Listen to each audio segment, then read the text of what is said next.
Les écoles situées à proximité du terrain de Kabengele sont particulièrement touchées. Les élèves craignent pour leur sécurité à raison de ces attaques. La situation est d'autant plus préoccupante que plusieurs témoins affirment que bon nombre de ces jeunes sont probablement les enfants des militaires et policiers.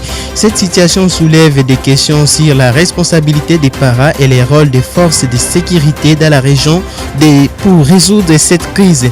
Beaucoup s'interrogent sur les silences complices qui pourraient entourer ces comportements, devient alimenter ainsi un climat de méfiance et inquiétude au sein de la communauté. Qu'est-ce qui serait à la base de cette situation et quels sont les mécanismes à mettre en œuvre pour éradiquer ces phénomènes? C'est l'objet des débats de ce dimanche 1er décembre 2024 au sein de la radio de l'Université de Bunia. Participant à cette émission, nous avons dans ce studio Gloire Abassi, président du Parlement des jeunes de l'Ituri. Monsieur Gloire Abassi, bonjour.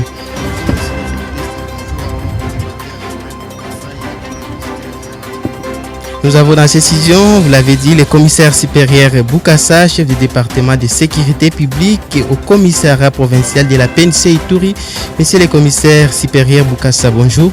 Bonjour à vous, bonjour au président du Parlement des jeunes de l'Ituri, un jeune dynamique qui nous connaissons bien, avec qui nous avons maintes fois eu à échanger sur des questions liées à la sécurité. Et nous saluons également tous les données des militaires qui nous suivent à travers la ville de Bunia, en Ituri, un peu partout ailleurs, et aussi nos salutations aux cadres et dirigeants, aux étudiants de l'université de Bunia et à toute la communauté studentine en général. Et merci de votre invitation. Auditeurs, auditrices de la radio école de l'université de Bunia, vous êtes très nombreux à nous suivre sur 91.5 FM. Vous avez la possibilité de suivre cette émission sur la chaîne YouTube et la page Facebook de l'émission Parole aux Ituriens. Si ce sujet vous intéresse, merci de nous laisser votre commentaire sur le numéro 082 35 27 233 082 35 27 233. À toutes et à tous, bienvenue dans votre émission.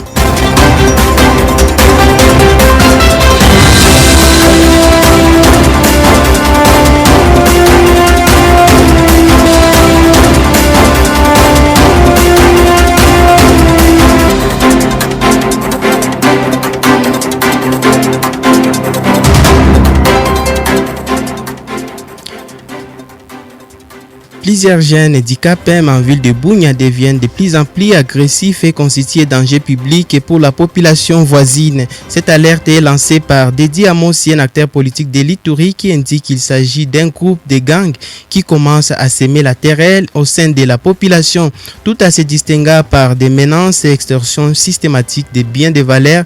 Pour lui, les autorités étant militaires et que policiers doivent agir rapidement face à ces fléaux qui risquent de prendre l'ampleur des phénomènes ou lors déjà maîtrisés par les services de sécurité.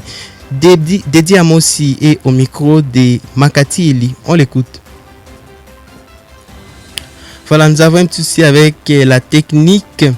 Oxygène Djambero, chef technique de la radio Nour FM, a été la cible des jeunes délinquants la nuit du lundi 26 novembre à l'école Kabengele lorsqu'il quittait la radio pour son domicile. Ces bandits l'ont torturé avant de récupérer son téléphone de marque Android et l'argent d'une valeur de 45 000 francs congolais. Il plaide pour la protection des journalistes pendant cette période exceptionnelle de l'état de siège. Oxygène Djambero est au micro de votre radio.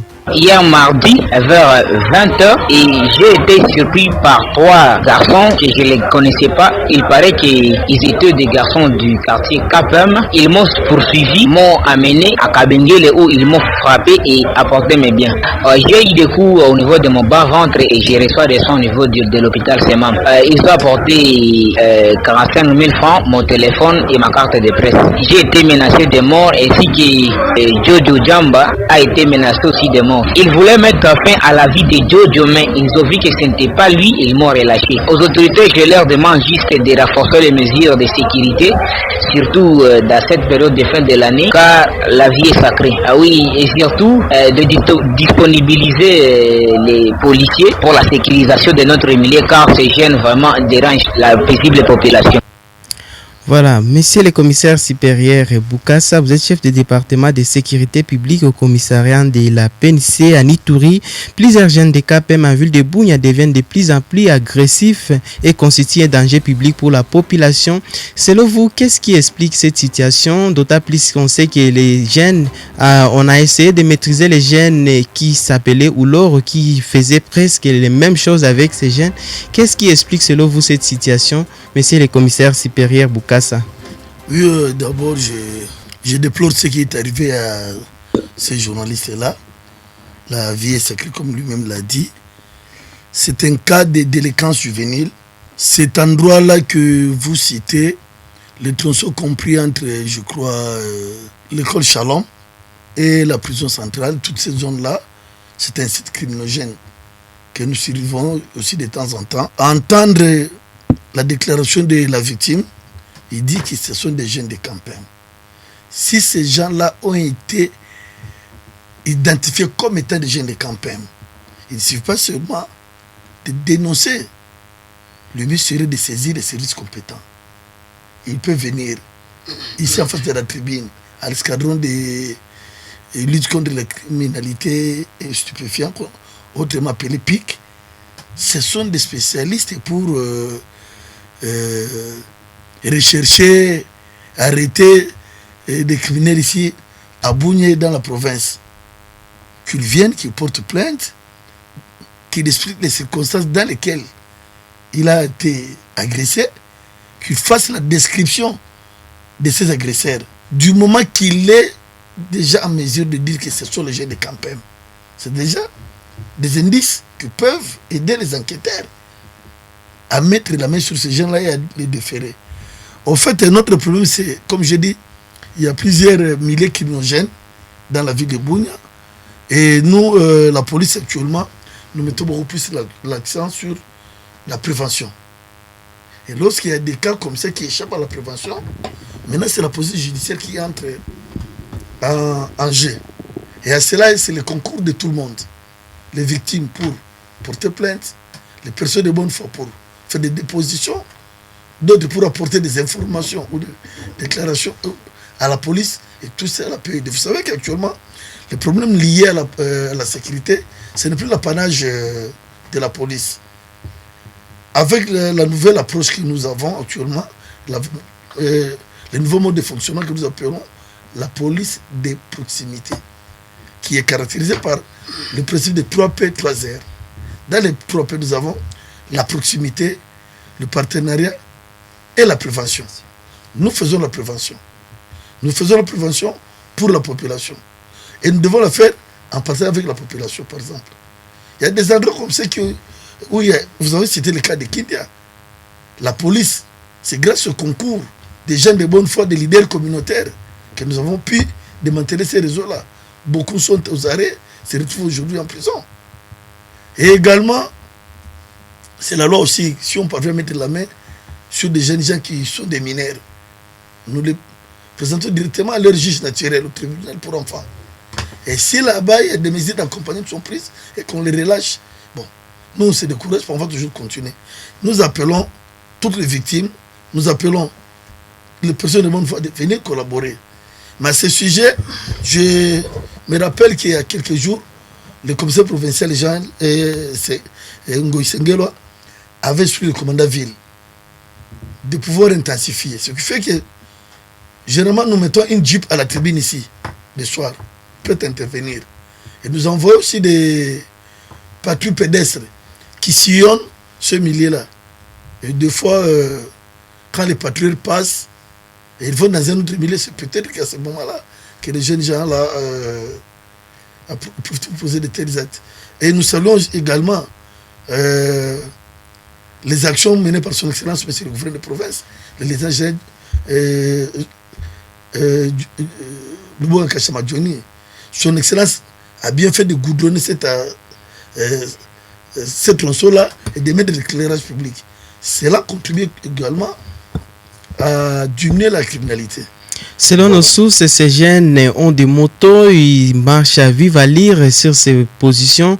Est-ce que vous êtes déjà informé de ça? Au fait, nous venons de l'apprendre. comme vous êtes en contact avec les gens qui détiennent ces informations-là, qu'ils viennent aussi les partager avec nous. Ici, en fait de la tribune, j'ai donné l'adresse. Il y a également le commandant de la ville, le commissaire supérieur Belli, et son état-major et service de renseignement. Il y a la police de Bangkoko, il y a la police de Mbunya. Même nous, à l'état-major, peuvent venir partager avec nous, débattre avec nous. Ensemble, on va voir comment est-ce qu'on peut arrêter des mesures. Vous savez, avec la nouvelle approche... Est-ce que vous avez déjà pris les dispositions pour chercher à traquer ces jeunes dont on connaît les milliers qu'ils ciblent souvent, les écoles qui sont à proximité des Kabengele, c'est là où ils sont souvent, c'est là où plusieurs personnes ont été agressées.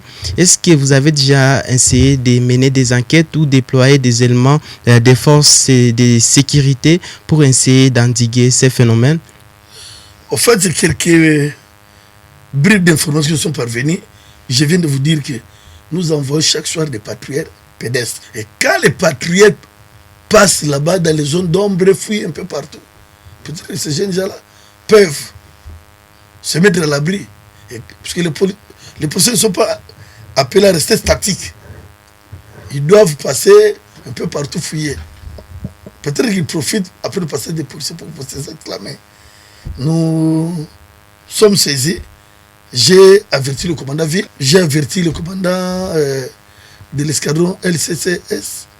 Et je crois que des mesures seront prises pour endiguer, mais on ne le fait pas de nous-mêmes, on doit le faire avec le concours de la population qui est bénéficiaire de nos services. C'est la population comme maintenant. Et elle a exprimé ces besoins-là. Prenons que le fait, je crois, le vendredi. Oui, c'est les vendredis. Aujourd'hui, nous sommes dimanche. Plus le temps passe, plus la vérité fuit. Le monsieur aurait fait directement de nous saisir. Quand le fait est encore frais pour nous permettre. Mais il n'est pas trop tard. Il n'est pas trop tard. Nous sommes ouverts, nous attendons tous ceux qui veulent collaborer avec nous, puisque ce n'est pas la police seulement de prendre des mesures. On doit collaborer.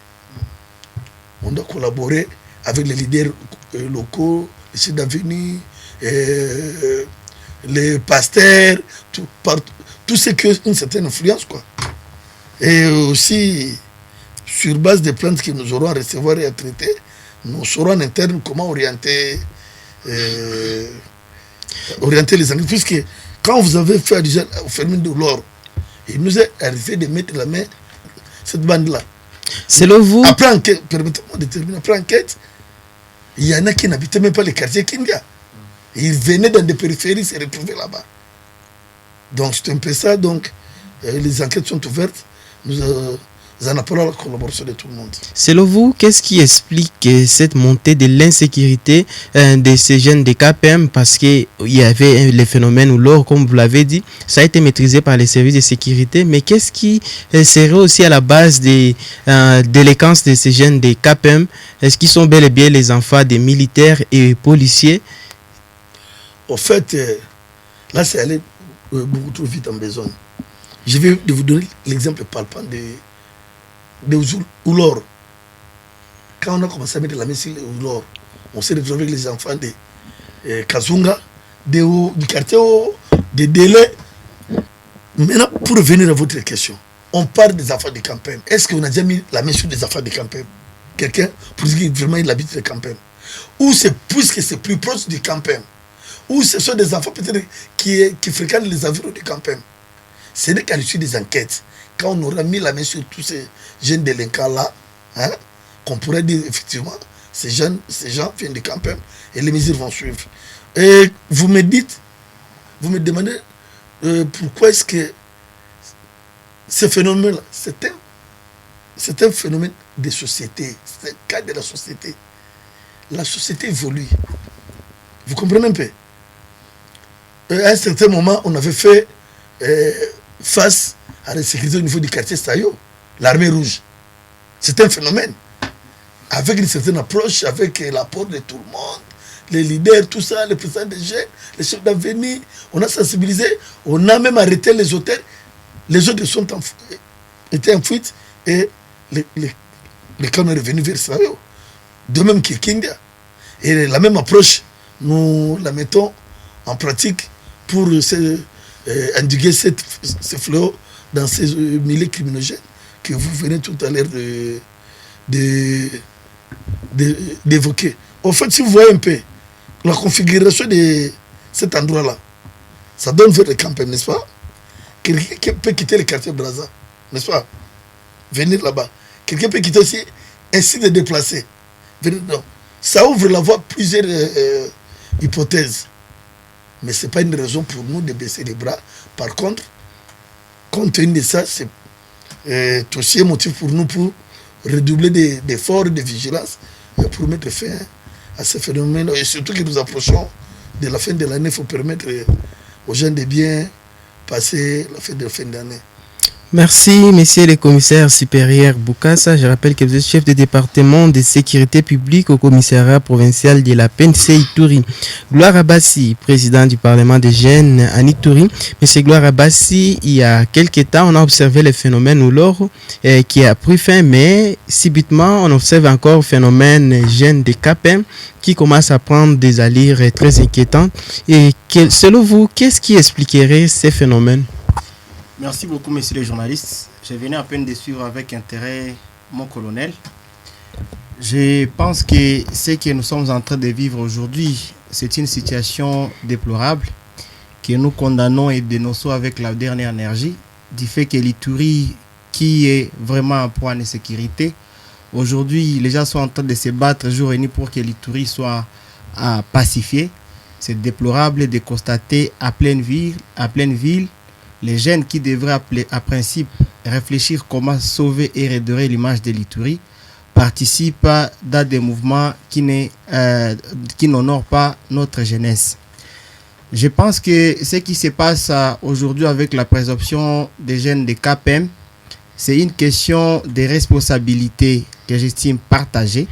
Premièrement, d'abord, je commence à déplorer du fait que là où il y a les éléments de l'ordre, qu'on constate qu'il y ait naissance d'un mouvement qui crée aujourd'hui des ordres au niveau de la ville. Cela signifie qu'il y a un sérieux problème de la part de ceux qui devraient à principe jouer ces rôles-là.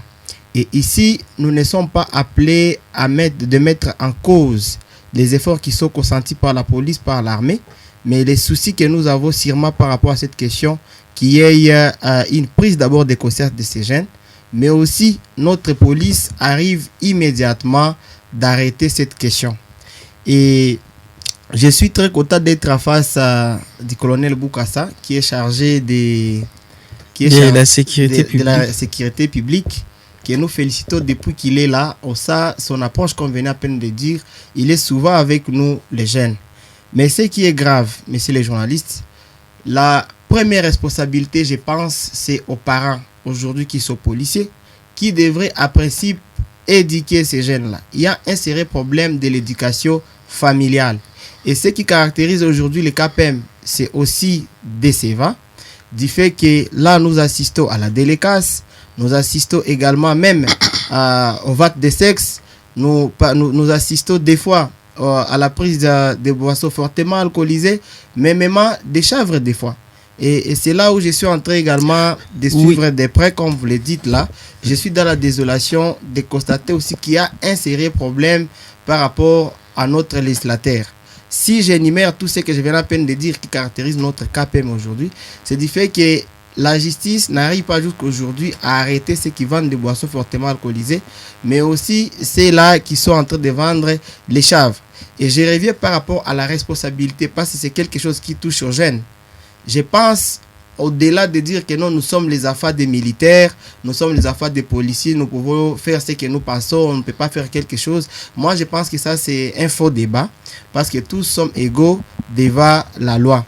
Mais ici, messieurs les journalistes, comme leaders des jeunes, je pense qu'il y a un sérieux problème de l'encadrement de la jeunesse. Où aujourd'hui, je peux aussi mettre en cause, s'il y a le cas de la délinquance, des fois même l'insécurité en Ituri, cela est lié au manque d'une vision claire pour l'encadrement de la jeunesse. Si vous allez vous rendre compte, comme le commandant est en train de dire, il y aura les enquêtes, ce sont même les jeunes intellectuels Des fois, qui se trompe, il n'y a pas l'emploi, il faut qu'on prenne l'alcool. On n'est pas dans son état normal, on prend les chanvres et on commence à faire les actes qui ne passent pas. Mais si notre gouvernement avait une bonne politique d'encadrement de la jeunesse, même si tout le monde ne peut pas être engagé ou soit employé, mais créer des centres de formation et ceci, cela, devrait aussi aider la jeunesse des KPM. Mais aujourd'hui, cette question qui nous touche, moi je pense que c'est une question aussi de la légèreté. Pourquoi? Plusieurs dénonciations ont été faites, mais il n'y a pas eu des actions concrètes afin d'éradiquer ces fléaux et trouver aussi solution par rapport à ce qui se passe. Moi, je pense qu'il y a les problèmes des boissons fortement alcoolisées, il y a les problèmes des chômages et il y a problème de la part, d'abord, je crois, le KPM a un commandant. Je pense que cette personne qui est censée sécuriser les KPM devrait à principe jouer correctement ce rôle afin que nous ne puissions pas vivre ce que nous sommes en train de vivre aujourd'hui. Aujourd'hui, ce sont les intimidations. Demain, au risque d'enregistrer au cas de mort. Et ça sera une chose déplorable que nous n'allons pas accepter. Je suis tout à fait d'accord que le colonel Boukassa ait dire c'est un problème de la société. Mais je rappelle au colonel que jusque-là, il y a ceux-là qui continuent à pleurer par rapport au phénomène ou l'or. Il y a les mouvements qui naissent comme ça. D'autres semblent gérer en amont. Mais en aval, ces mouvements constituent un danger public, comme venait à peine de dire. Et des fois, la maîtriser pose toujours problème. Si je vous comprends bien, ces mouvements, comme ça vient de net, et ça pourrait constituer un danger dans les jours à venir. Exact. Aujourd'hui, Koulouna a commencé avec certaines personnes. Et aujourd'hui, c'est tout Kinshasa qui est en train de pleurer. Aujourd'hui, l'Itourie avec beaucoup de situations que nous sommes en train de vivre. Et aujourd'hui, encore la ville de Bounia où c'était un refuge pour tout le monde. Je suis également tout à fait d'accord de ce que le colonel venait à peine de dire. En voyant la situation géographique des KPM, peut y avoir les gens qui sont sortis des Mozipé, les sites de déplacés, les gens qui sont sortis par exemple des KPM. Exact. Mais moi je pense que la police et les services de sécurité des renseignements qui sont compétents doivent sûrement s'investir afin d'arrêter ces gens. On doit quitter l'étape où on s'y pose. Mais directement quand il y a un fait, je demande au colonel de mettre en alerte ces troupeaux. Pourquoi? Quand il y a déjà une information comme ça, il ne faut pas attendre que ce soit 2 ou 3, au risque de dire que c'est une légèreté de la part de ceux qui sont censés protéger et sécuriser notre population. Je rappelle que les phénomènes ou l'or étaient dénoncés avant, mais parce qu'il n'y a pas eu de mécanismes pour l'arrêter en amont, ça nous a amené là où nous étions. Oui, monsieur Gloire Abassi, si s'observe seulement, ces jeunes ont ciblé souvent les zones qu'on appelle Kabengele. Pourquoi ces jeunes ont choisi seulement cette zone Kabengele, hein? Et c'est une zone où il y a plusieurs écoles à proximité. Il y a les écoles, par exemple, Nelson Mandela, Shalom. Ce sont des écoles qui sont là. Ces jeunes viennent chercher quoi concrètement dans ces milieux? Bon, comme vous le savez, messieurs les journalistes, je commence d'abord à préciser aux auditeurs, nous ne sommes pas les gens qui viennent seulement parler à la radio. Comme Parlement des jeunes, nous avons souvent l'état de faire les plaidoyers et les monitoring. Quand il y a eu les premiers cas où les jeunes basketteurs étaient touchés, nous sommes allés là-bas. Nous nous sommes rendus compte qu'il y a un groupe de jeunes vers les terrains de basket qui prennent des chanvres. Et sûrement, en masse, ce sont les jeunes qui parlent le lingala. Moi, je ne serais pas immédiatement imputé parce que ce sont les jeunes qui parlent de lingala, mais c'est déjà un problème. Par rapport à votre question, pourquoi seulement les terrains de Kabengele? Les terrains de Kabengele, c'est un carrefour où tout le monde y arrive et tout le monde se retrouve là-bas. Mais aussi, je pense, comme il y avait déjà des alertes, autrefois c'était avec les enfants en uniforme qui étaient en masse là-bas, la police devrait déjà avoir une tendance d'étouffer ce qui se passe de l'autre côté. Mais là, on retrouve et les jeunes qui jouent au basket, on retrouve les jeunes qui jouent au football, on retrouve ceux-là qui viennent s'y faire quoi. Donc, on retrouve tout le monde là-bas. On ne sait pas qui est qui et qui fait quoi. C'est suite à cet endroit où les jeunes se retrouvent pour les loisirs que nous sommes en train de voir aujourd'hui, que moi, je présume, cette proximité-là des jeunes, on vient ici et là, les amène maintenant à développer un esprit qui n'était pas peut-être né, mais on est en train d'essayer. Et c'est pourquoi je martèle et j'insiste, il faut qu'il y ait en amont, dans l'immédiat, de la part de notre police et d'autres services de sécurité, l'arrestation immédiate de ces jeunes, mais aussi de ces phénomènes qui risquent maintenant de prendre la ville de Bunia. Merci Gloire Abassi, une vraie mention. Les auditeurs sont très nombreux à nous écrire. Bonjour ma radio, moi c'est Mugisa Jérémy, je vous suis 5 sur 5 depuis les quartiers Simbiliabo. À mon humble avis, c'est la négligence de la police qui est censée protéger la population. Moi je crois que la police est là juste pour intervenir après les dangers au lieu de prévenir les dangers. Bonjour ma radio, c'est Bati, je vous suis depuis les quartiers Soukissa. Les phénomènes jeunes KPM est devenu inquiétant et je crois que les policiers doivent prendre les mesures nécessaires pour traquer ces jeunes parfois qui conduisent les motos à vive alerte dans ces zones qui exposent même certains élèves au risque d'accident. Voilà, les auditeurs sont très nombreux à nous écrire. Monsieur le commissaire supérieur Bukassa, vous allez comprendre que les auditeurs s'inquiètent de plus en plus la détérioration de la situation sécuritaire vers la zone de Kabengele où ces jeunes ciblent surtout. Il a soulevé que la police joue plutôt les rôles d'intervenir après les forfaits. Donc, au lieu de prévenir, la police vient après que ces jeunes aient commettre des actes. Comment vous réagissez par rapport au point de vue des auditeurs qui nous écrivent? Et il y a un auditeur qui a soulevé aussi par rapport aux questions de ces jeunes qui conduisent des motos à vive alerte, qui exposent même certains élèves au risque d'accident, surtout les écoles qui sont à proximité. Il y a des élèves qui sont en route, mais ces jeunes conduisent des motos à vive alerte. Monsieur le commissaire supérieur Bukassa. Merci, j'ai suivi la préoccupation de l'auditeur.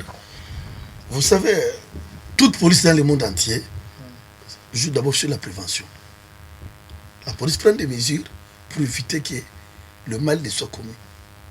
Mais dans le monde entier, partout, dans toutes les villes, il y a toujours des infractions, toujours des crimes qui se commettent. Ce n'est pas une raison pour nous de baisser les bras. Dans mon dossier, vous avez dit que chaque soir, vers 15h, nous lançons des patrouilles pédestres, des hommes à pied. Vous les voyez à travers la ville. Et des fois, nous mettons un accent sur des zones criminogènes, telles que vous le dites là. Quand ils font les tours dans les zones d'ombre, là, ils fuient les écoles, ils fuient les bas-fonds, ils fuient les maisons inachevées là, c'est pour chercher toujours les malfaiteurs. Et les gens ne doivent pas attendre que le mal soit commis pour condamner la police. Ils doivent aussi prendre l'idée, nous alerter à temps. Nous avons le numéro vert. Le président ici, mon co-débatteur, chaque fois que nous faisons des émissions, nous faisons des ateliers avec lui, nous mettons ces numéros à la portée de tout le monde. Lorsqu'ils commencent à se regrouper et qu'ils remarquent qu'ils ont une mauvaise tendance, ils peuvent appeler. Les numéros verts, c'est gratuit. Pour votre appel, c'est le 081 10 50 013. Je répète, 081 10 50 013. Et dans ce cadre-là, lorsque les patrouilles pédestres passent, parce qu'on ne doit pas mettre un policier à chaque coin de rue de manière statique. Non, nous faisons ce qu'on appelle le quadrillage. On vous dit par exemple, aujourd'hui, vous êtes à 10, vous devez surveiller le quartier Lumumba. Le quartier Lumumba a autant d'avenir, le quartier Lumumba a autant de menaces auxquelles on doit faire face.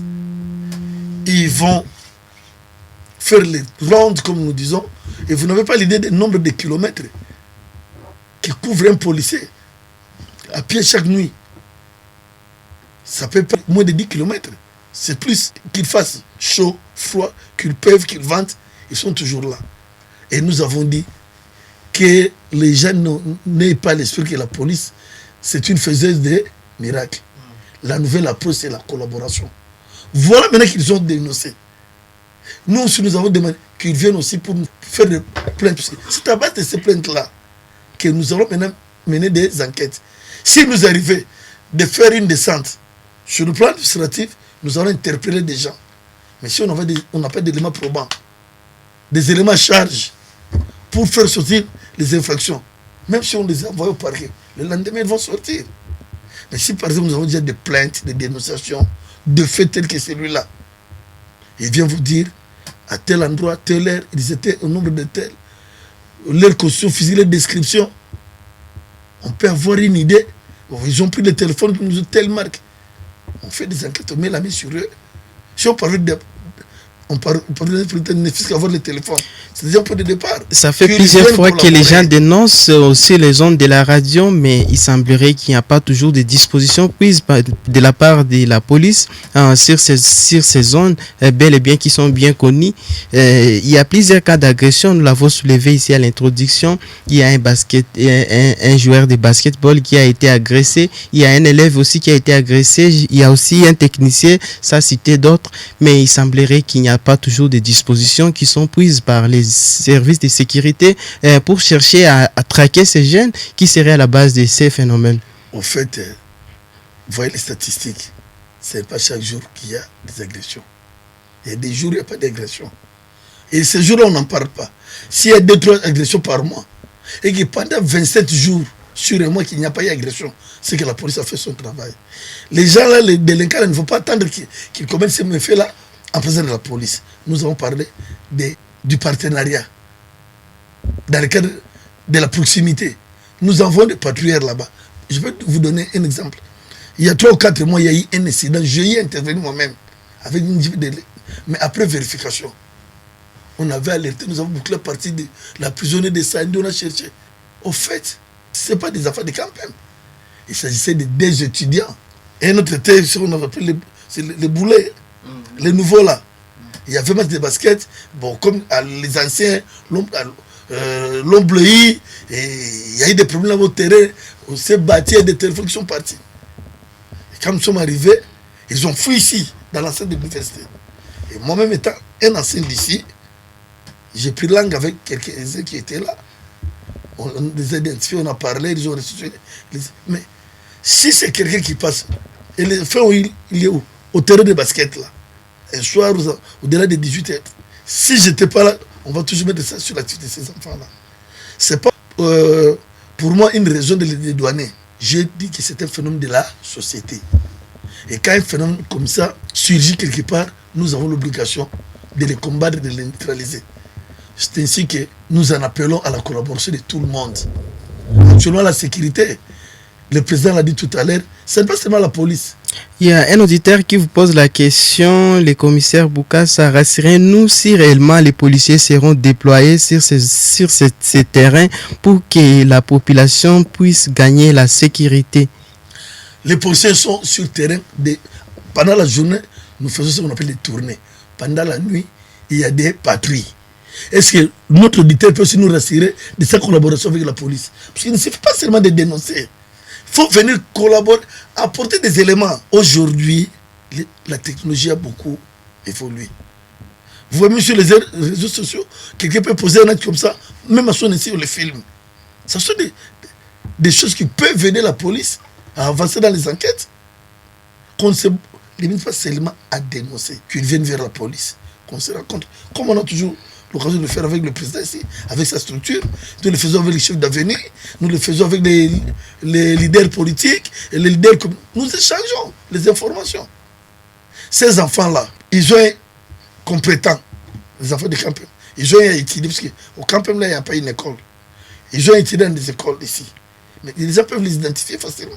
Si on parvient à nous aider pour identifier un membre de ce groupe-là, ça peut nous aider à remonter la chaîne et à le maîtriser. Mais qu'il soit calme, la police se fait son boulot de nuit comme des jours. Il y a toujours des éléments qui passent par là. Voilà, parlons des solutions. Quels sont les mécanismes que vous allez mettre en œuvre pour éradiquer ces jeunes, bien qu'on n'a pas beaucoup de certitudes s'ils sont des enfants des CAPEM ou des jeunes des autres endroits, mais quels sont les mécanismes que vous allez mettre en œuvre pour essayer de donner la solution à cette problématique? En fait, nous préconisons une approche participative entre la population qui exprime ses besoins de la sécurité, qui a besoin de la sécurité, et la police qui doit assurer cette sécurité. Il faut qu'il y ait collaboration et coopération. La même approche que nous avons eue pour démanteler les réseaux de l'armée rouge au quartier Sayo, la même approche que nous avons eue pour démanteler les réseaux de phénomène ou l'or là-bas, C'est la même approche que nous allons faire. Se mettre ensemble, partager des informations, collaborer. Et souvent aussi, ce que nous regrettons, c'est quoi? Ils dénoncent, on arrête les gens. Mais maintenant, il faudrait que les victimes viennent pour les charger, et pour les identifier. Ils ne viennent pas, faute de preuves. C'est obligé soit de les relâcher. Même si on les offre de services publics, il va toujours, faute de preuves, ils relâchent. Il faudrait aussi, je profite de cette occasion pour lancer un message au président, qu'il parle aussi aux gens. Nous devons avoir cette culture-là de collaborer avec la société à tous les niveaux. Vous êtes victime, on arrête la personne, vous devez venir la charger à toutes les étapes de la procédure, devant l'officier de police judiciaire, pendant l'inscription préliminaire, devant l'officier du ministère public, pendant l'instruction préparatoire, même à l'instruction juridictionnelle, devant le juge. Comme ça, il y a tous les éléments, on condamne. Parce que quand on condamne là, c'est aussi un message qu'on lance à la société. C'est aussi une manière d'éduquer les gens. Mais souvent, les gens portent plainte, dénoncent et ils s'éclipsent. Cela affaiblit aussi les actions. Vous pouvez rassurer notre auditeur. Nous allons redoubler de mesures. On va mettre un point chaud là-bas. On va placer un point chaud. Pendant ces heures-là, qui disent, je crois, c'est vers la tombée de la nuit. C'est-à-dire, vous allez déployer les éléments de la force de sécurité. Les éléments sont toujours sur le terrain. Mais on va faire un effort pour mettre un point chaud. Parce que vous voyez, dans les 3 pays, il y a aussi la proximité. Il faudrait, quand il y a un fait, que les gens sachent directement où ils peuvent directement s'adresser. Oui. Généralement, nous mettons une Jeep ici.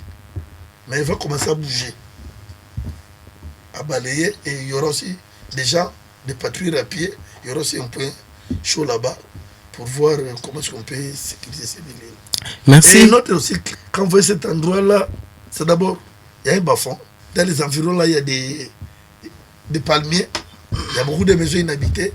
Et souvent, ce sont aussi des choses qui jouent dans un milieu criminogène, qui facilite aussi l'action des criminels pour s'échapper un peu contre ce que la police fait. Merci. Nous allons le faire. Merci, monsieur le commissaire supérieur Boukassa. Je rappelle que vous êtes chef de département de sécurité publique au commissariat provincial de la PNC Ituri.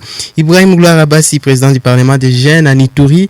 Vous avez suivi les interventions des auditeurs qui pensent que c'est l'absence des cadres préventifs de la part des éléments de l'ordre. Les éléments de l'ordre jouent plutôt le rôle d'intervenir après les dangers. Comment vous analysez ces propos des auditeurs? Je pense que nos auditeurs ont bel et bien raison. Comme le colonel venait à peine de dire ici, que c'est tout à fait normal que dans tous les pays, la police ne fait qu'intervenir en retard. Je suis tout à fait d'accord avec le colonel. Néanmoins, nous n'avons pas intérêt à s'adapter aux réalités de nos pays qui sont un peu voisins à la République démocratique du Congo. Néanmoins, par rapport au contexte actuel, notre police doit s'adapter afin d'arrêter ces phénomènes. Je voulais demander et rappeler au colonel que la police est là pour la protection et la sécurité de notre population. La police ne devrait pas à tout prix vouloir s'expliquer, mais moi je pense que notre corps de la police a d'experts.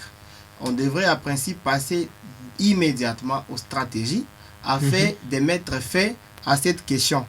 Je voulais également aussi profiter de cette occasion de dire au commissaire Boukassa, comme je l'ai tantôt dit ici, nous n'avons pas intérêt de mettre en cause ce que notre police est en train de faire parce qu'aujourd'hui la ville de Bunia respire grâce à notre police. Et je suis tout à fait d'accord par rapport au nombre de kilométrages que la police est en train de faire pour nous sécuriser. Je suis en train de déplorer un tout petit peu également les comportements de ceux qui sont sur terrain, bien qu'ils soient minimes. Quand ils passent, ils ne reviennent plus.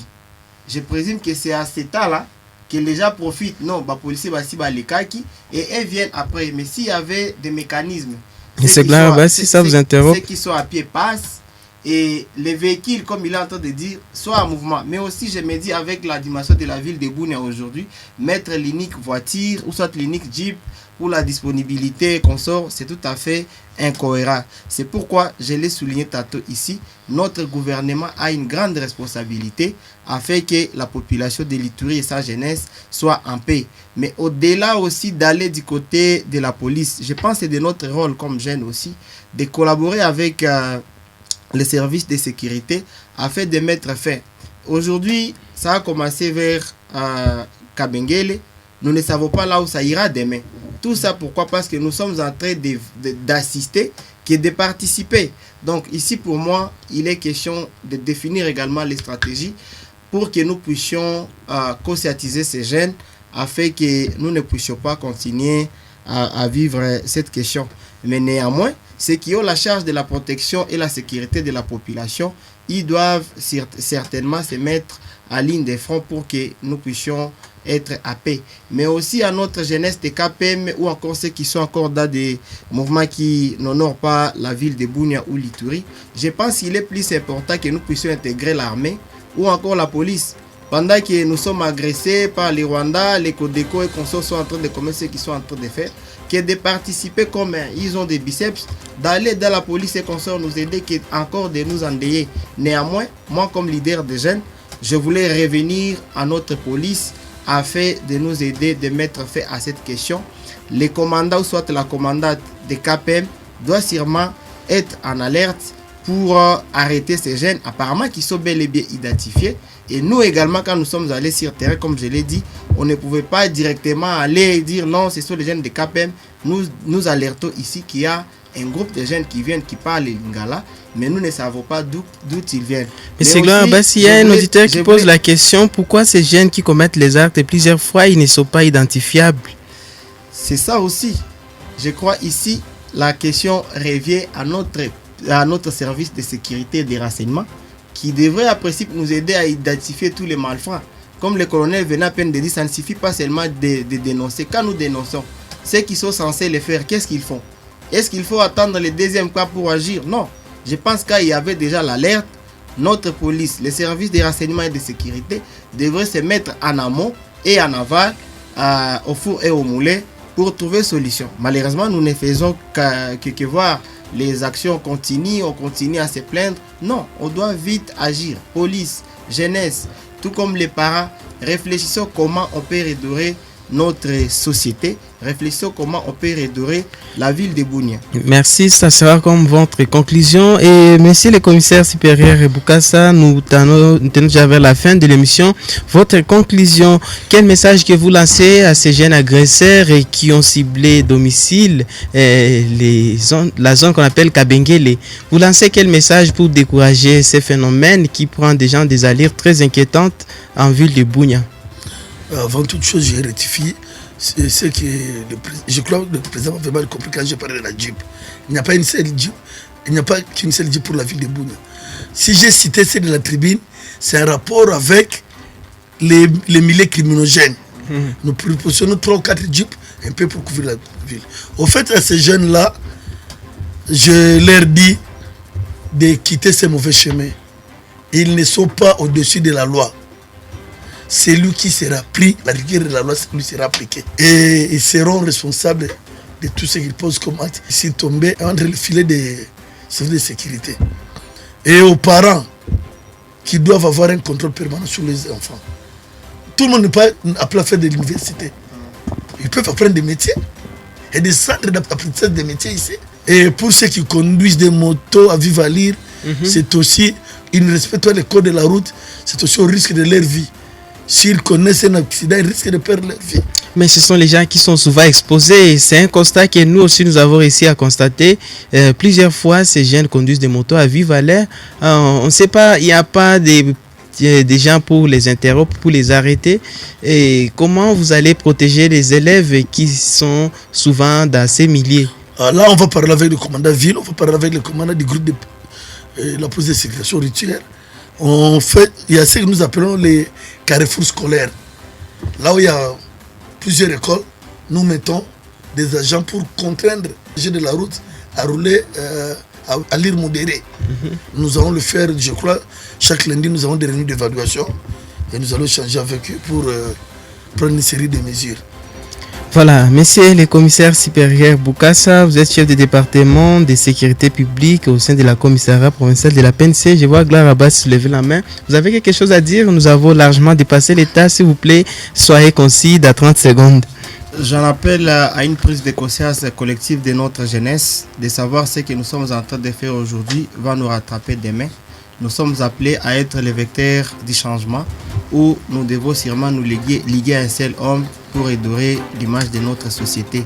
Mais aussi, je demande à notre service de sécurité d'être au four et au moulin, de nous aider à arrêter tous ceux-là qui vont encore vouloir à ce que la ville de Bunia ou l'Ituri soit en ça et que nous ne puissions pas continuer à suivre que des plaides et des plaides, mais ils doivent agir et présenter à l'opinion publique ceux qui ne veulent pas les changements. L'ère aujourd'hui est à la reconstruction de notre province. On doit être des jeunes éveillés et des jeunes qui sont épris du sens de la citoyenneté et non ceux-là encore qui vont contribuer à l'effondrement de l'Ituri. Merci à vous Sami Baimouka qui nous écrit depuis Simbiliabo, merci Kabagambe Junior, merci Birungi depuis Bigo, vous êtes très nombreux, on a largement dépassé le temps, on ne saura pas à lire vraiment vos réactions, toutes nos esquisses. Merci, parole aux Ituriens, c'est fini pour aujourd'hui, merci également à toute l'équipe qui m'a accompagné, Rachidi Koudra c'est moi à la présentation, Ismaïl a assuré la mise en onde, Moïse Ngorot était derrière la caméra, merci également à tous nos des invités, Gloire Abassi, président du Parlement des jeunes à Ituri, le commissaire supérieur Boukassa, chef de département de sécurité publique au commissariat provincial de la PNC Ituri. Voilà, bonne suite des programmes sur la radio de l'Université de Bunia.